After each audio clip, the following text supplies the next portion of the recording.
Well, thank you everybody for coming this evening. We're very privileged to have Robbie Corder speak with us. Before I get started, I'm going to make my speech, my usual dog and pony speech, much shorter, because I think most of you in this room know the history of the Friends, so I don't need to repeat it to you. You might be able to repeat it to me, actually, more accurately.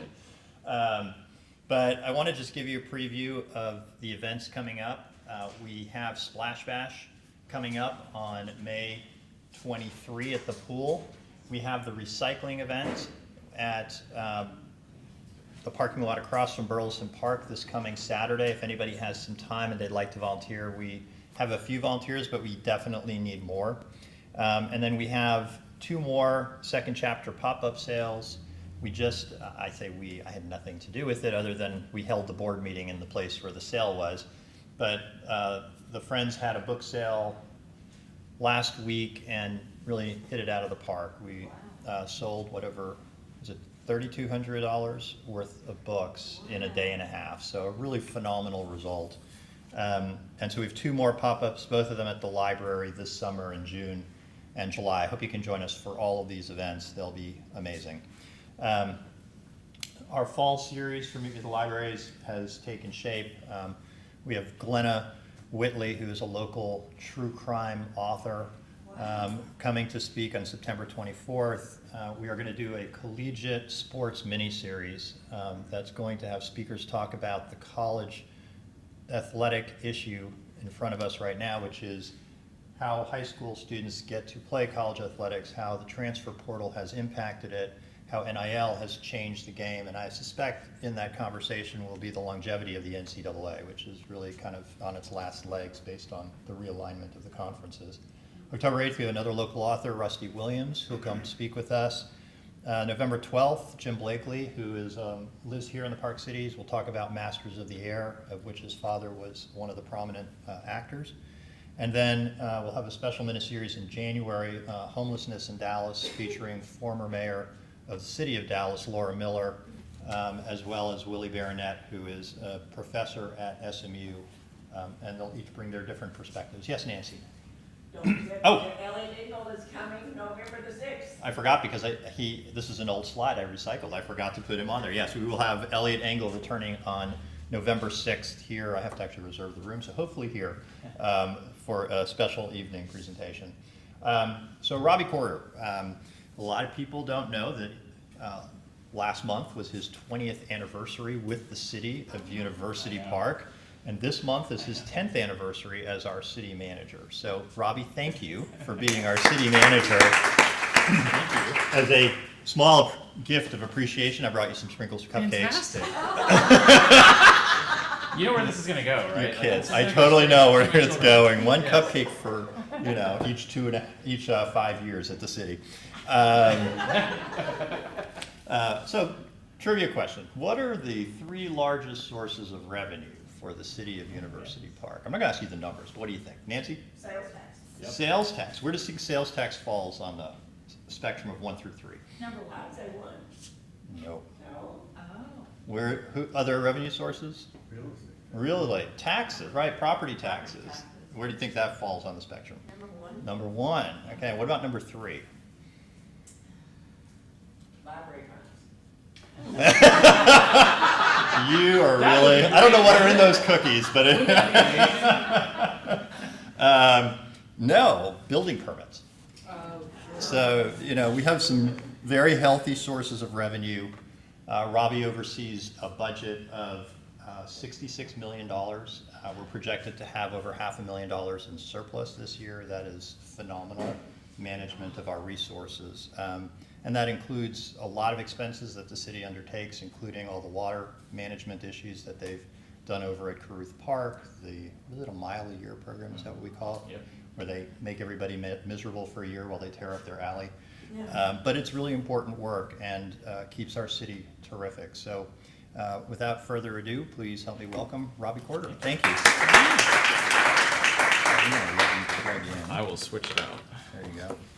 Well, thank you for that introduction. It's hard to believe it's been 20 years. When I moved back to Dallas with my wife, she's from Dallas, she said, we'll be in Dallas for 5 years.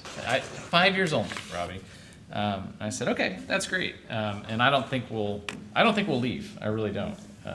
So thank you for having me. I appreciate doing this. It's a lot of fun. I am not a futurist, by the way, but I had a lot of fun learning about it and applying that to University Park and trying to communicate some of the things that we're doing and that we will be doing and that we should be doing tonight. So this is interactive, so if you have a question, simply just raise your hand. I'll stop and we'll go through a question or two or explore something new. Before I get started, I wanted to relay a quote that I heard the other day. SMU does a sports athletic forum that's absolutely fantastic. I think they're bringing in Bruce Bochy as their next speaker. But the speaker that I got to see was a guy by the name of Lance Armstrong. I sat at the same table as his mom, who, by the way, lives in Frisco and is involved in local politics. She was great. She was probably more entertaining than Lance. But one of the things that Lance said that I thought was just fantastic, and he related it to having kids, and he said, when you have kids, it seems like time just flies by. When they're born, the time from they're born to the time they go to high school seems like no time at all. But it really, might be 10 years, and you're saying to yourself, well, 10 years ago felt like yesterday. But his added comment to that is if 10 years ago felt like yesterday, then 10 years from now feels like tomorrow. And his point in saying that was, you don't have a very big window of time. Get busy. That was sort of the motivation of that. And I thought it was really appropriate for the things we're doing, the things I wanted to talk about tonight. I just thought it was kind of cool. Talk about a redemption story and somebody who's come back. It was really a neat story. So Michael Gerstel, if you're responsible for this, thank you. That was 20 years ago. And I just gave up that tie about 3 months ago. I'm not lying. I do appreciate that. I'm glad that that picture is still out there on the internet somewhere. But that was 2004 when that picture was taken. So anyway, I had to include that. I saw that come out. I had 3 text messages about this picture today. Yeah, 2 of them came from my family. But anyway. So if you don't know anything about me, this is just sort of a real quick summary. A Master's of Public Administration, Bachelor of Arts in Economics, started working in 2004. I originally started in public works. In fact, I actually started as a temporary employee. I always joke that I'm the longest running temporary employee in the city of University Park's history because city managers are really temporary in nature sometimes, so I make that joke. Before I worked here, I worked in Arizona for a couple years and in Kansas. Those 2 cities were wildly different than University Park. Arizona was a fast-growing city. We were adding subdivisions left and right. Kansas was sort of a community that had peaked back in probably the 60s or 70s, and that was in southeast Kansas. So working in University Park has been a true privilege for me and for my family. We have 3 kids, 2 8th graders and a 5th grader, so we will officially be going to the high school next year, which I am not ready for. So they are, especially my daughter. One of the things I just wanted to make, kind of just put it out there, 2 things, quite frankly. One of them is, the reason I chose local government is because it literally has the biggest impact on the day-to-day life of people. And it really does. And I like that. I think that's kind of cool. I enjoy getting to know people on a personal basis as opposed to kind of far away capital in a state or in the federal government. And I just enjoy the fact that when you wake up in the morning, you're going to interact with the city whether you want to or not, because you're probably going to turn on a faucet or you're going to flush your toilet. So I like that. The other thing about it is, if I'm looking towards the future of University Park, I am a true optimist. I think University Park is going to flourish in the future. I think we're well positioned. I think because people like you, people I interact with, people that are elected officials, people that are volunteers, really make this community what it is. And I don't see that going away. I think it's getting stronger, quite frankly. So I'm an optimist. So just know that all my thoughts are coming from a place of optimism about our future. It's kind of hard to when you see the news at night, especially on a national and an international level. But here and even in Dallas, I'm optimistic about it. So this is really what I want to talk about tonight. So I was looking through some publications that I reference quite a bit. I'm a member of the International City and County Managers Association. It's a great organization. It's a big organization. But they had invited this author to come and speak at a conference. This was actually pre-COVID. But she's still doing work as a futurist. She's a business futurist, so not a government futurist, but she's a business futurist. Has anybody heard of her by any chance? Cecilia? Someone? No? Okay. I'm going to see if we have this in our library because I do want to read the whole text of it. I read summaries of it more than anything. But her whole point in her book, and quite frankly, any speaking engagement that she does, is this idea that there's categories of change or forces that are at play that are the fundamental reasons why our society or the trends in our society change. And they can be reduced down to these 4 levels: resources, technology, demographics, and governance. So what I thought I'd do tonight is just talk from a local level about each of these things. So we're going to talk about resources, technology, demographics, and governance. I'm probably going to spend more time talking about resources and governance than technology and demographics, but we'll spend some time talking about all of those. And I think her biggest point, if she were to be here today, is she would say, you know, what you need to have is what she would refer to as strategic foresight. So the ability to kind of think into the future and be ready to know which of these things are either changing right now or are going to change. That's her idea. The good news about me and talking about futurists is that it hasn't happened yet, so you can't tell me I'm wrong.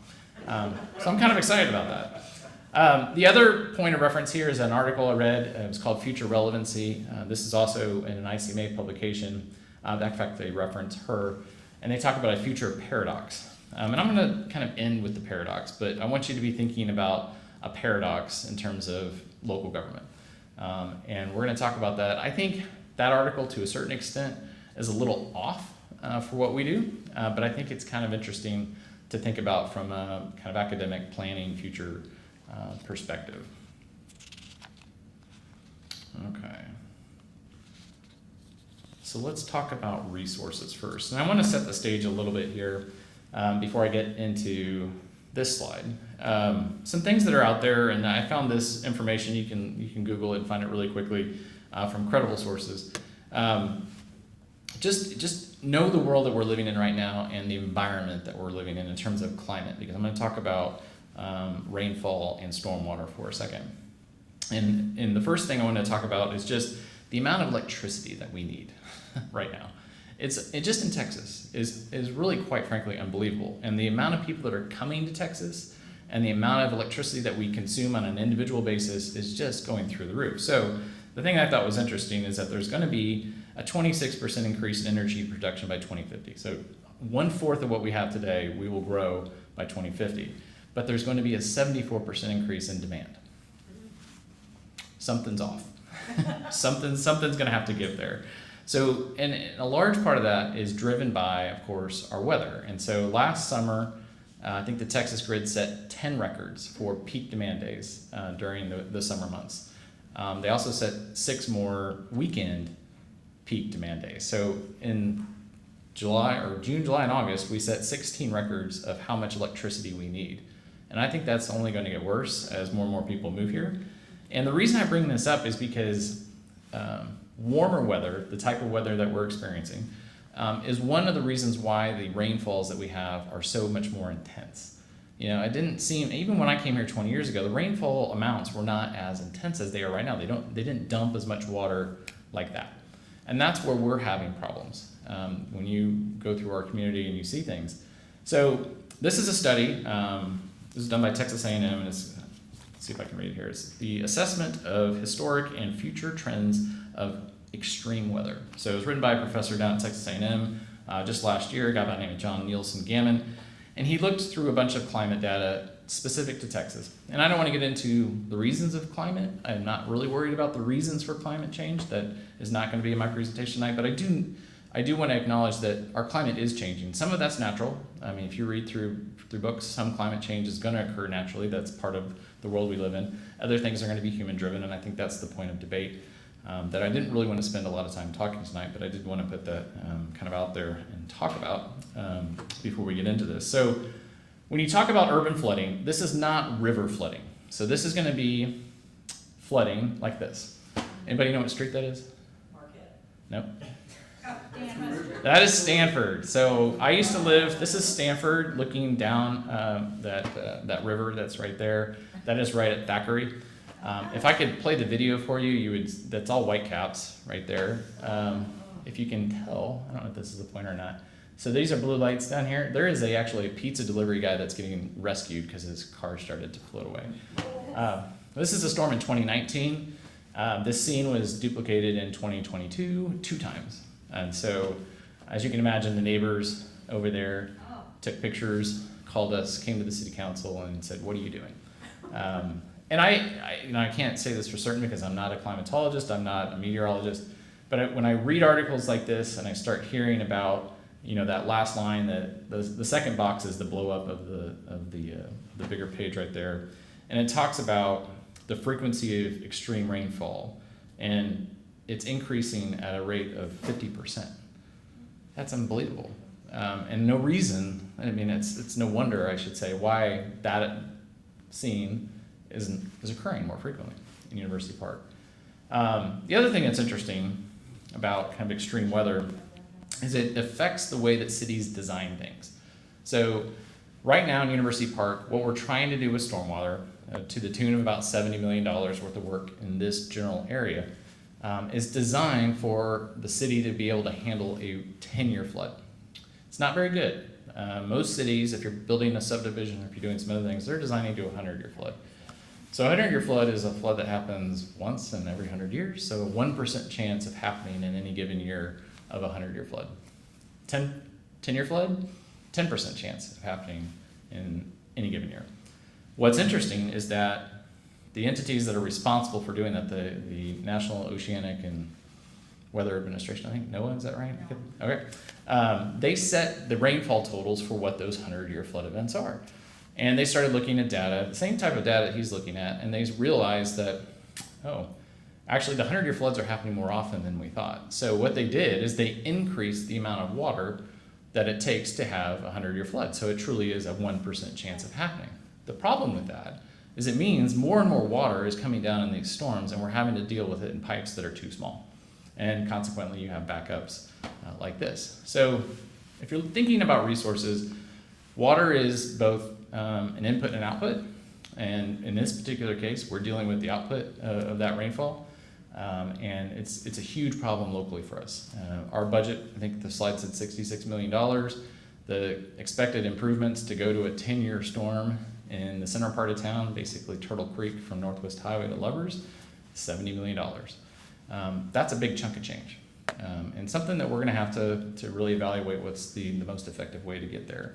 But you can imagine folks that live in these areas that is urban flooding. Again, it's not a creek, it's not a river that's flooding, are pretty much fed up. Where is that? So that's at Turtle Creek. So that is Stanford, that is Stanford, that is Turtle Creek, right at that creek.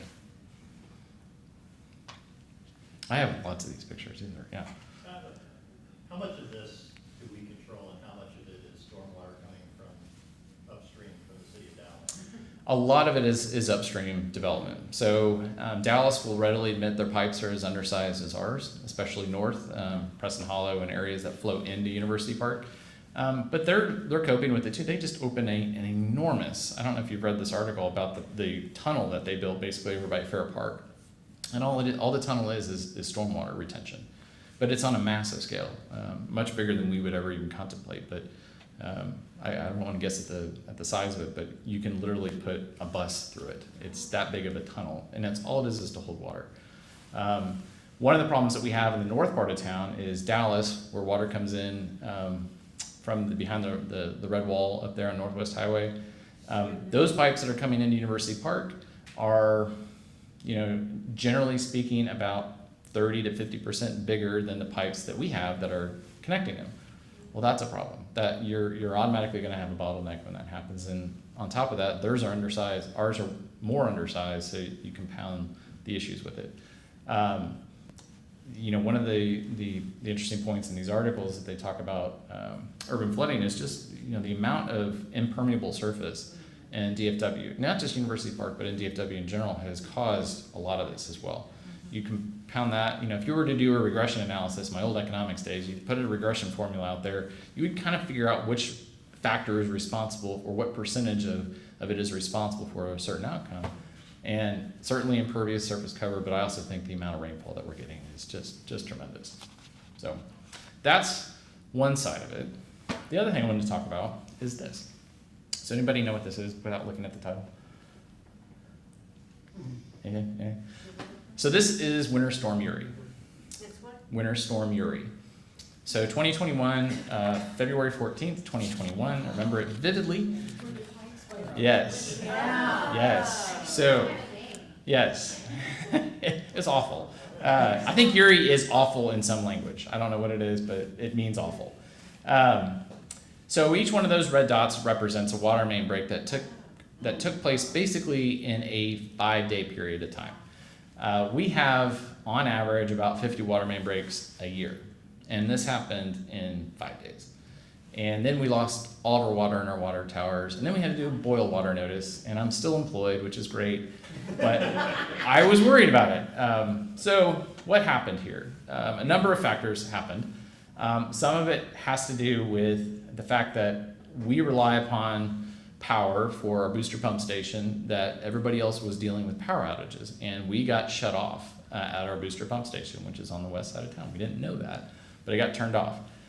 For a couple hours, we weren't aware of this. So we were dwindling in our water towers, and nobody notified us because everything was sort of chaotic at that point in time. And as soon as you lose water pressure in your system, which is what those water towers do, you have to put a boil notice out. That's what TCEQ tells you have to do.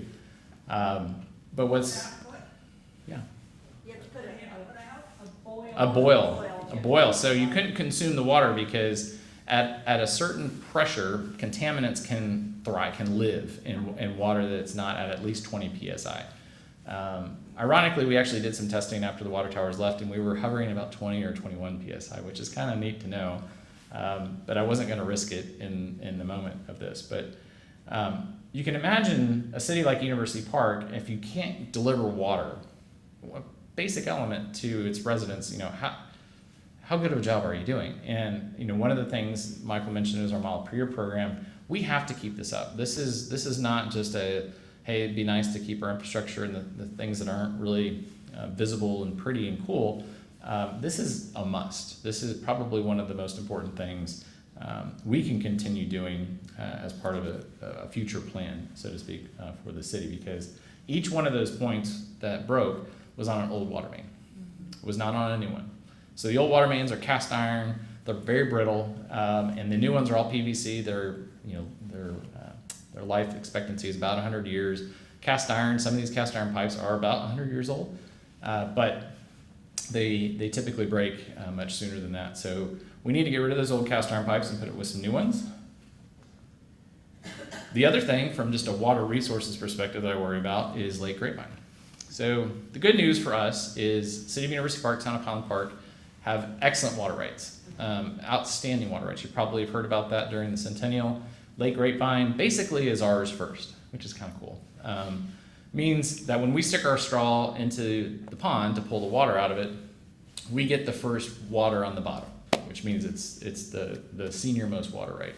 It's great. Our forefathers that were able to get that and for this community did a tremendous service to us. But what's happening in Lake Grapevine, what happens in any lake, is it starts to fill up because of sedimentation. So this was a study that was last done in 2012. We're probably due for another study. You want to do them about every 10 years to learn about the capacity of your water reservoir. And of course, it's shrinking. We know it's shrinking. But at what rate and how fast is it shrinking? This is another one of those things that most people don't really think about on a daily basis. It's something that I think as stewards of the future, we need to be thinking about, but certainly water is top of mind for us. When I was in Arizona, water was probably topic number one for just about every city. And then finally, I've actually been asked about this. Anybody know what a PFAS is? Yeah. Anybody? Yeah. Yes, these are your forever chemicals. So if you've read any articles lately, this is a Dallas Morning News article that occurred, I think, 2 weeks ago. Yeah. A PFAS is, I cannot pronounce this. It's a poly something. That's just me. So trust me when I just say it is a chemical that does not come out of traditional water treatment processes. So what's occurring here is throughout the years, I mean, this goes back to the last 40 or 50 years of the chemicals that we've been using in heavy industry. They get into our water supply system, and when you send them through a water treatment process, they don't come out. They stay in there. So you're sending treated water into homes that has forever chemicals. The good news for us is that our water provider, the Dallas County Park Cities Municipal Utility District, which is located just over on the west side, over before Harry Hines, runs into, I can't remember the name of that street, Regal Road. So that's where our water treatment plant is over there. They pull water actually out of the Trinity River, which in a weird roundabout way is like grapevine water. What it is. So what they do and what they are required to do now is they have to test for this water. They have to test for these chemicals in this water, excuse me.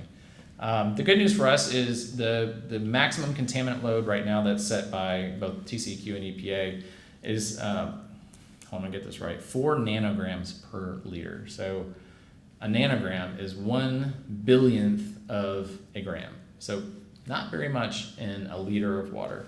In fact, a molecule, a human molecule, weighs about a nanogram. That's how much we're talking about. The limit is 4. We've been hovering around 2, 2.5. A lot of cities have been well over 4 nanograms of these forever chemicals.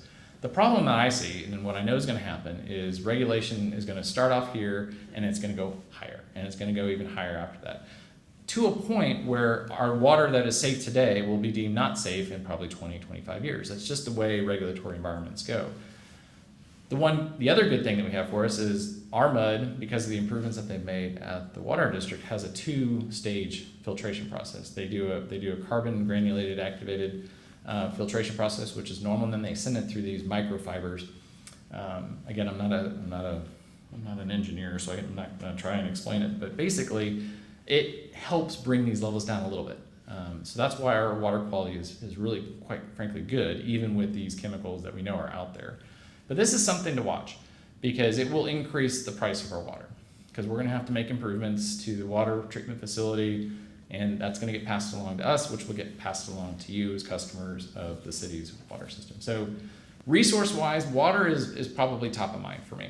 When I'm worried about things that are going to happen in our community, I worry about stormwater, but I also worry about just the availability of water resources into the future. Right now we're fine, but these types of threats are certainly out there.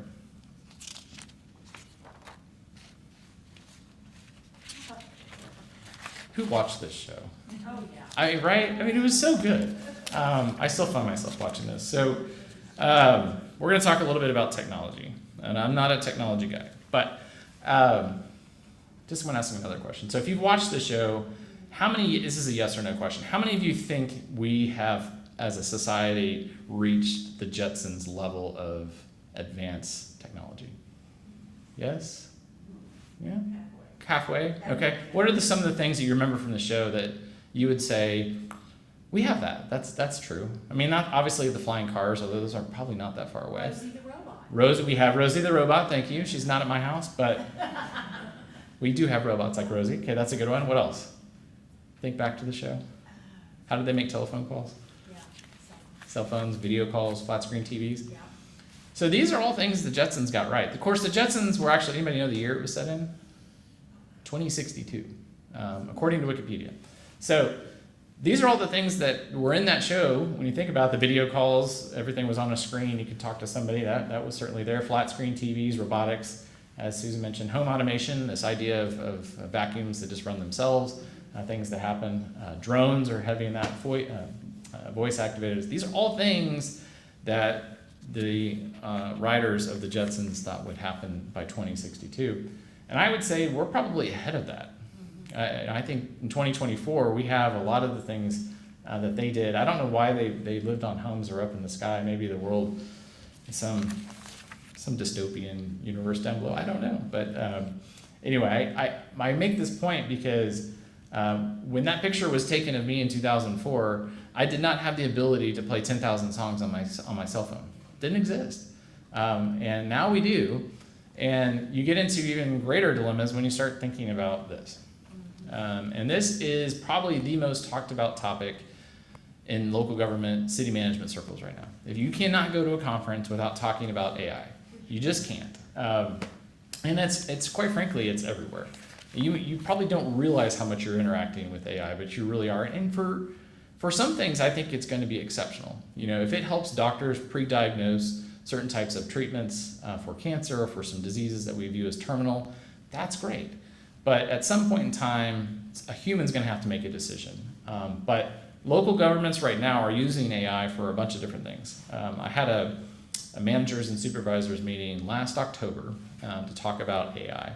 And I thought I was being really creative because I went into ChatGPT and I said, hey, ChatGPT, give me a 10-slide presentation on AI and local governments.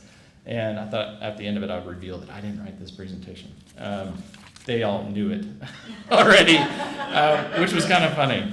But we talked a lot about some of these things. I mean, just hear me out. A couple topics that AI is being used for right now in local government. Traffic management. There was an article in the Dallas Morning News about this AI concept to help traffic flow a little bit better and giving the signals some level of intelligence and making its own decisions. We have that. Public safety, using predictive policy or policing data to know where things are happening, maybe to predict where a police officer might need to be stationed to prevent something.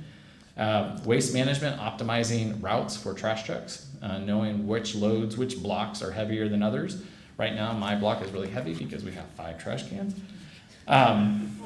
Energy efficiency and smart grid. I mean, all these things are items that cities and or contractors or other governmental entities are talking about, and there's really not a regulatory environment out there to deal with this. Cities are struggling with policies on how employees should use AI. Is it okay for I'll use me for it. Is it okay that I asked AI to develop a presentation for me? Is it okay that other employees are using AI to respond to emails?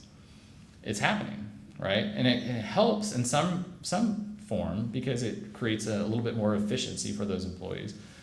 But there needs to be limits to it. I don't know what those limits are, but from a technology perspective, this is something that we need to be thinking about. There was a great editorial in the Wall Street Journal a couple weeks ago, and the punchline of that editorial was, Silicon Valley should stop asking, can we do this? And they need to ask, should we do this? I think that's a great dilemma to start talking about. So that's my technology piece. I love the Jetsons too, so I was going to incorporate that.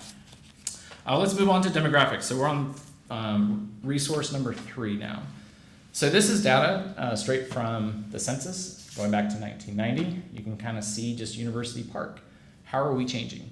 I would say we're changing pretty rapidly, to be honest with you. Those numbers were pretty consistent going back to even to 1980, 1970, and you can just see we're getting more diverse. And I think that is going to be one of these trends that continue.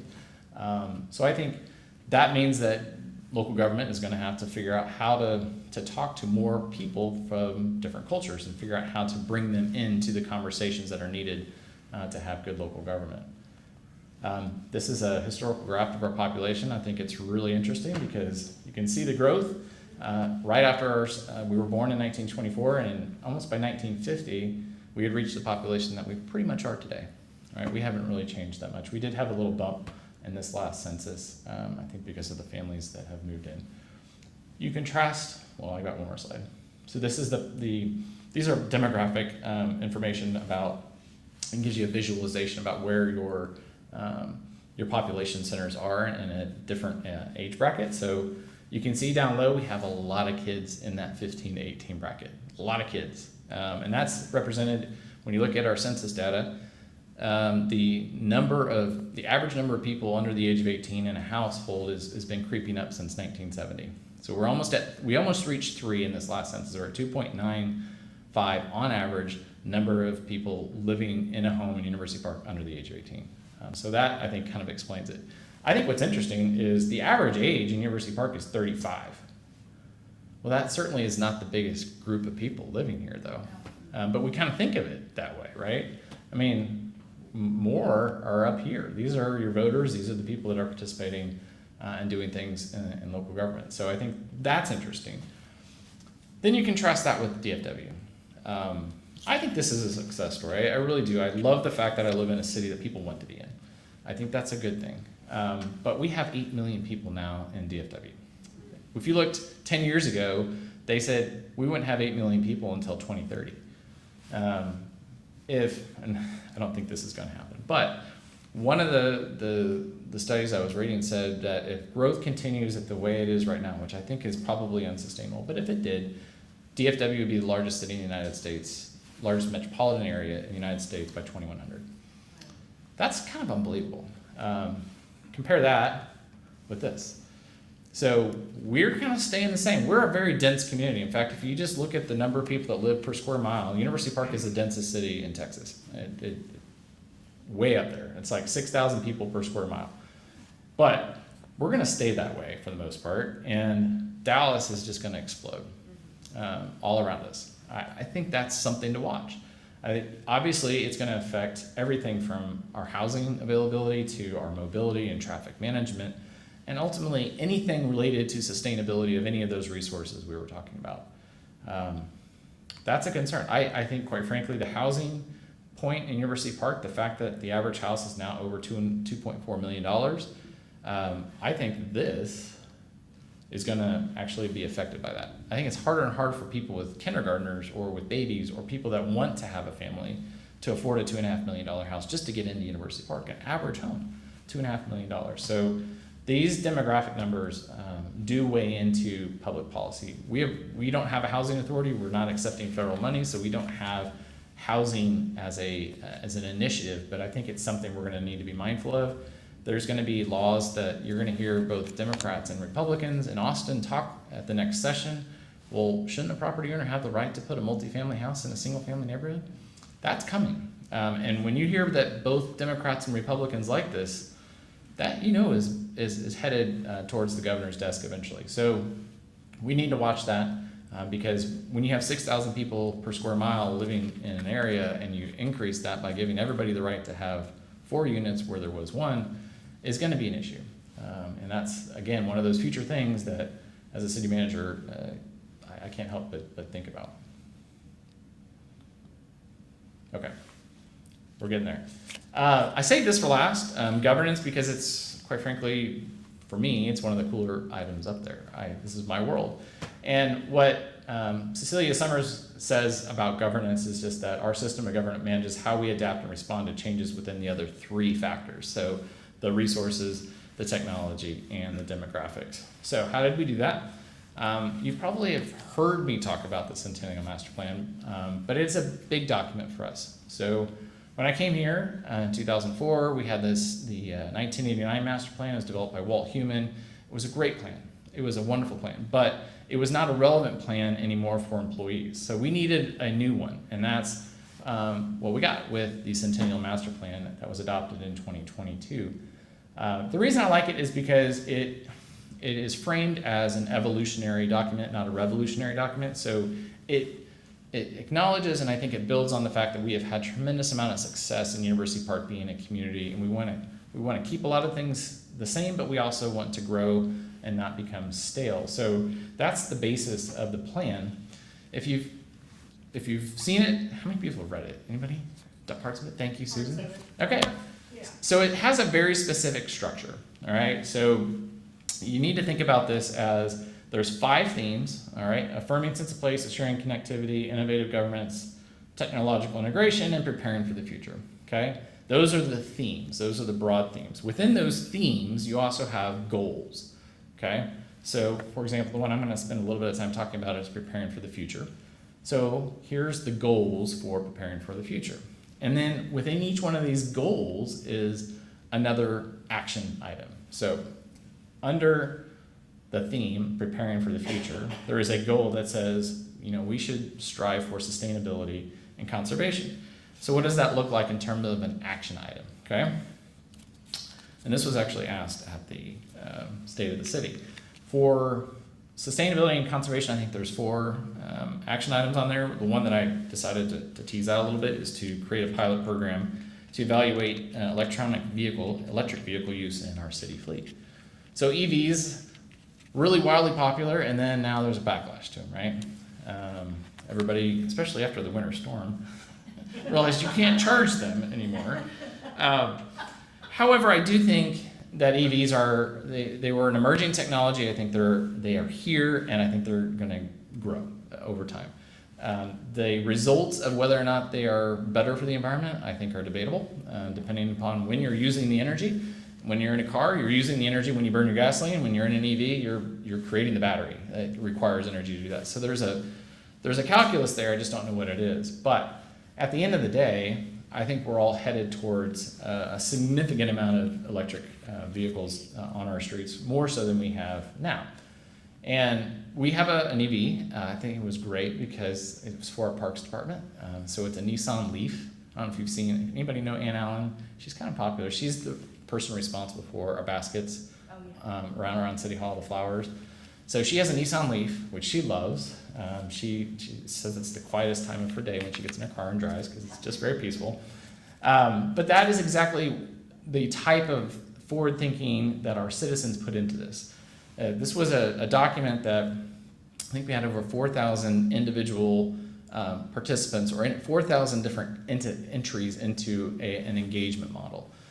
We thought that was great, and this was during COVID that we did this. So we thought, it has to be a grassroots, it has to be citizen-driven, it has to be resident-driven, and these are the types of things that can come out of it. So for preparing for the future, sustainability and conservation, electric vehicles in our city fleet. City of Plano, I don't know if anybody saw this article, City of Plano just had a trash truck that they deployed for their fleet, which I don't know how that thing lasts more than an hour because it has to use a tremendous amount of battery power. Next item is going to be resident protection, and there's a couple of really good ones in there. And this one I want to talk about because it involves our state.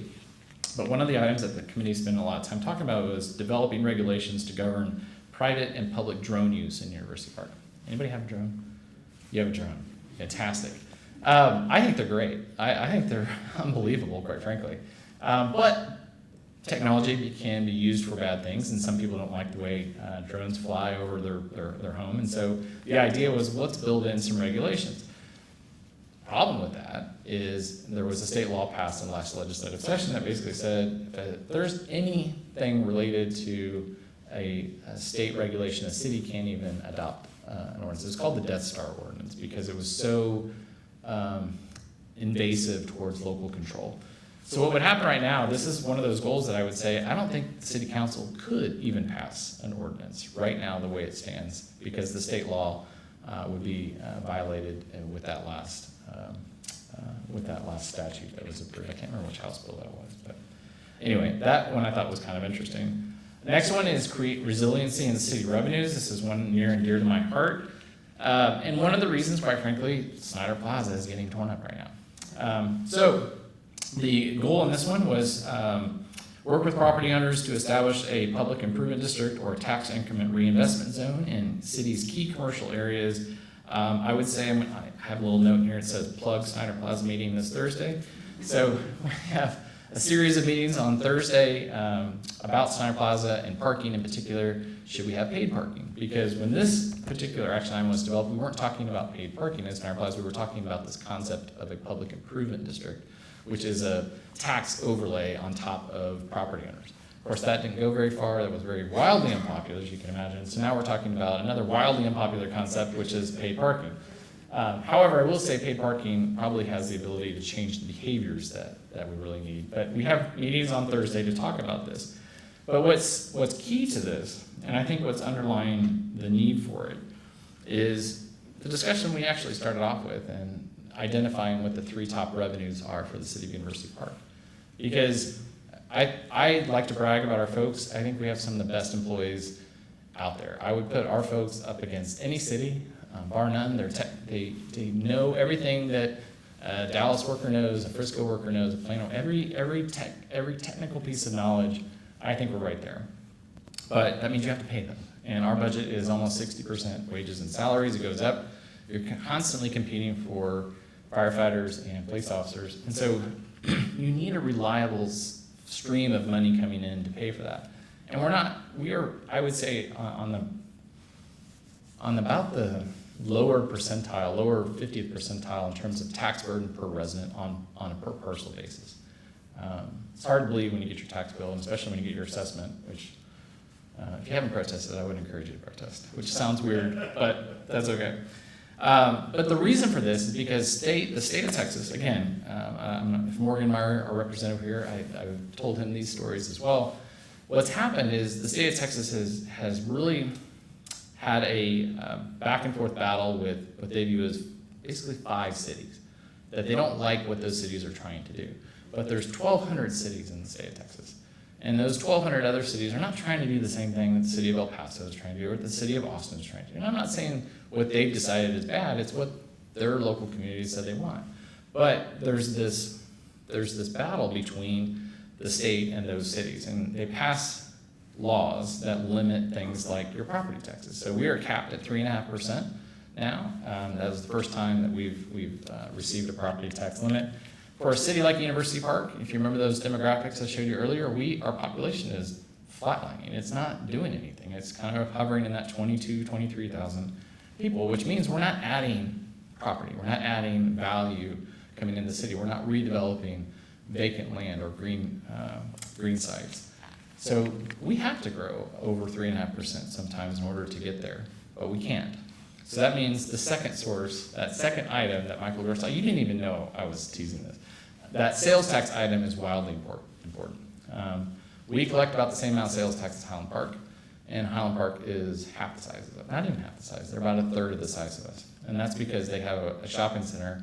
And I'm not saying we need their shopping center, but Highland Park Village produces about the same amount of sales tax that we get in our entire city. So our retail centers really need to have an injection of people going to them and people buying things at them. And we want it to stay here. We have a lot of what economic development folks would say is leakage, meaning we have people that are going outside of University Park to buy things and giving sales tax to Highland Park or to Dallas or to Frisco. It would be great if those things stayed within our boundaries. So that's a very important thing. It's very hard to do. The concept in Snyder Plaza is if you redevelop the infrastructure and make it a nice place that everybody can get to, and if you put a plan in place that people can actually find a parking space, then that means that more business can occur, and those businesses will do better. The property owners will do better because they'll get higher rents. So it's all trying to bring that tide up. So that's creating resiliency in city revenues. And then finally, we have future facilities. And this one, I picked an action item that talked about the development of a facility to engage our police department with regular access to fire training. This just happened, actually. We just bought a building on the east side of 75 on Fondren, and our police officers are going to have a place where they can go train. And it's not just firearms training. It's going to be, we're going to have a training room where they can do advanced tactics and use of force training. And this is quite frankly good for us from a financial perspective as well, because right now they have to go to places like Midlothian to go do this. And then we have to bring them in on an overtime in order just to go train. So this is something that I was pretty proud because it came directly from the master plan. Okay, we're getting close. Okay, anybody know who Mark Funkhauser is by any chance? Okay, so Mark Funkhauser was the mayor of the city of Kansas City, Missouri.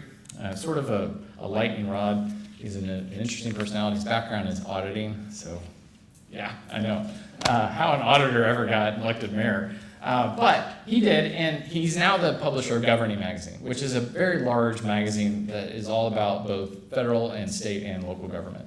And he had this comment in there, and he said, there has always been sewage, there's always been transportation, public safety issues, will always be there. He was responding to this in light of this idea about the future and what can technology do for us. And his point was pretty simple, is that that's fine, but, and hold on, I gotta find the rest of the quote. He says, in 100 years, we will still eat, defecate, have children, and need housing, right? All things local governments do.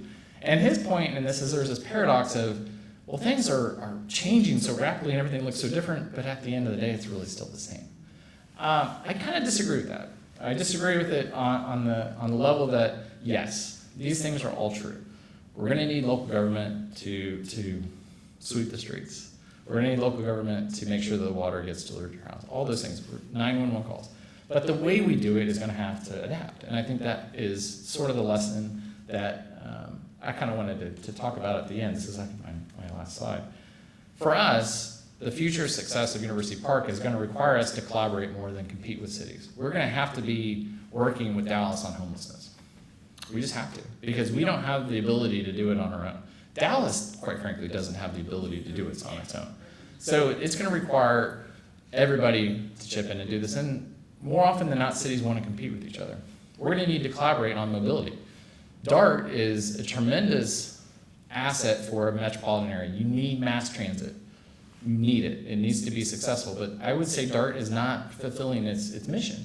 And it's certainly not probably giving University Park a positive return on its investment of $7 million. That's how much we contribute to DART. So it's going to take a different mindset than what we're kind of used to. Engagement is going to be key. I think one of the coolest things that happened from COVID, I did not like COVID, did not enjoy working through COVID, but one of the cool things are these ideas of virtual meetings. In fact, Susan's done this. So we've had meetings on Centennial Plaza, usually a lightning round topic. I mean, whenever you talk about Centennial Plaza, you talk about zoning, you talk about Old Chase Bank, that was a lightning round topic, and we would pack the council chambers. Anymore, people want options. They want to engage with government in their living room. They want to engage with government at their place of work if they want to take 30 minutes and join a meeting. They don't want to be told it's at 5 o'clock at City Hall and come and sign up, and that's a 19th century level of engagement. When we are having these meetings about Centennial Plaza now, we get much more levels of participation on the virtual meetings than we do the in-person meetings, which I didn't predict. I thought for sure we would have people that wanted to come back to meetings, but I think folks really kind of expect to be able to engage where they are, and that's sort of the lesson for us. And then the last one is going to be accountability. I think, to me, the biggest thing and the thing I learned in grad school is if you're not accountable to the public, you do not have any credibility to the public. If you don't have credibility, you're illegitimate. And so if we're going to be successful, I think those are kind of the three things that are changing right now that get back to all those resources, right? Water, demographics, and technology. We're going to have to change the way we're doing things. And I think we're working towards it. The Centennial Master Plan is a great start. It's a good map for me to go to our employees and say, hey, here's the things that the residents want us to work on. Here's the things we need to invest time and effort in doing.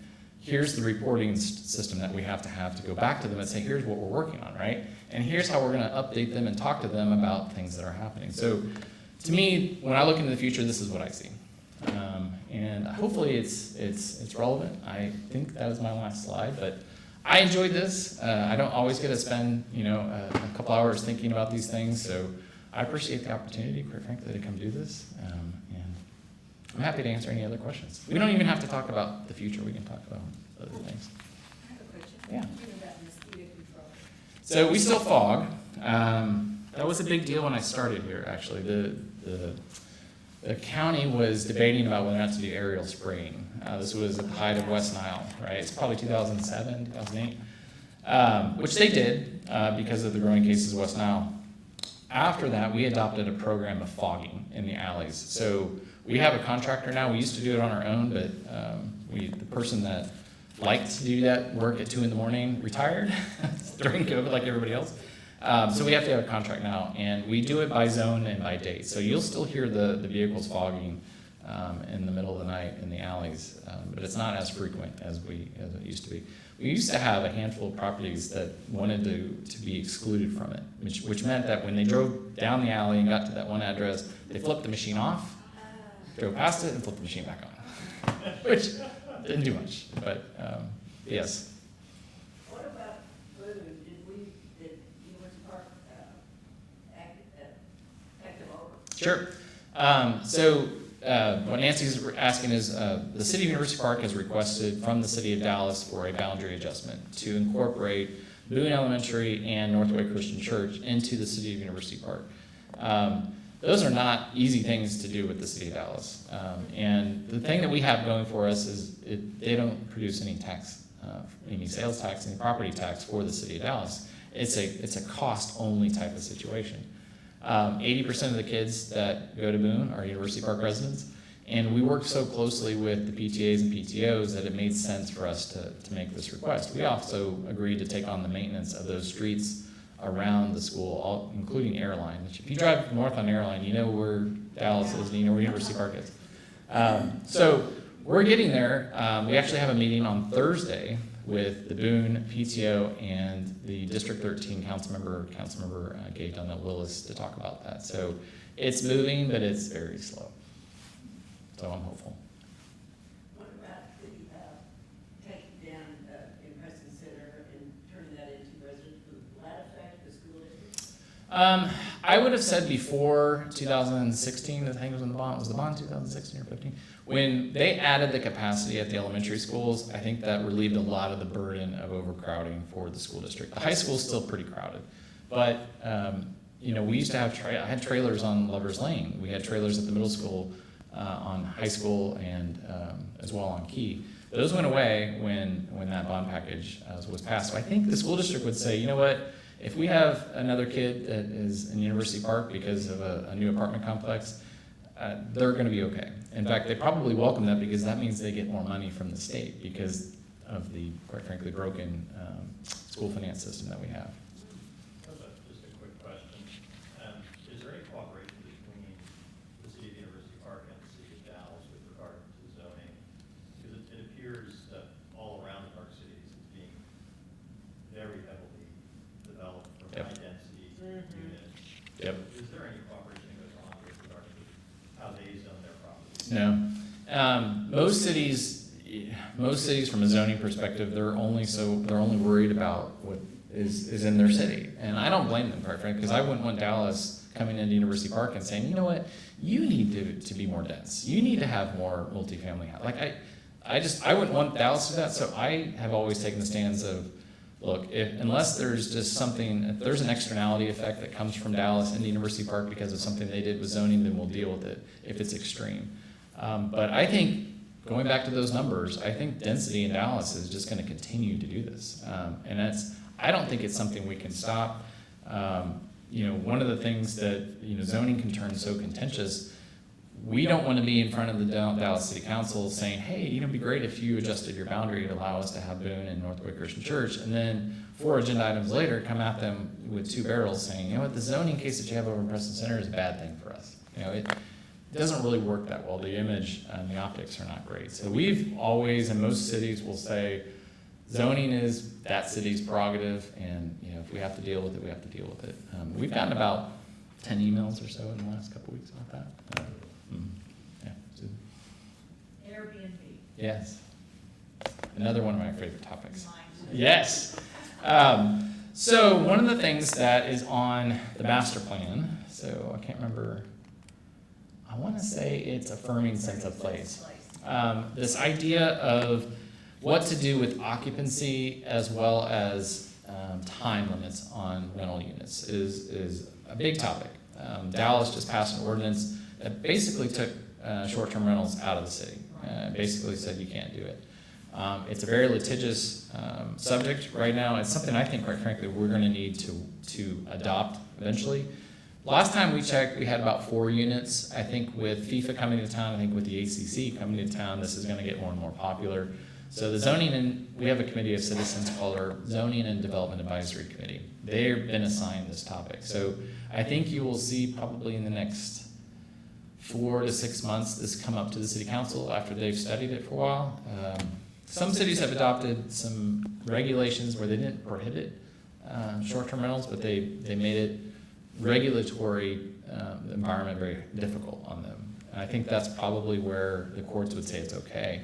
What the courts don't want to hear you say is you've eliminated 95% of the available land to put short-term rentals. But I think we're going to have to do it. And it's come up a couple times, and the council has said no. But I think it's coming back up.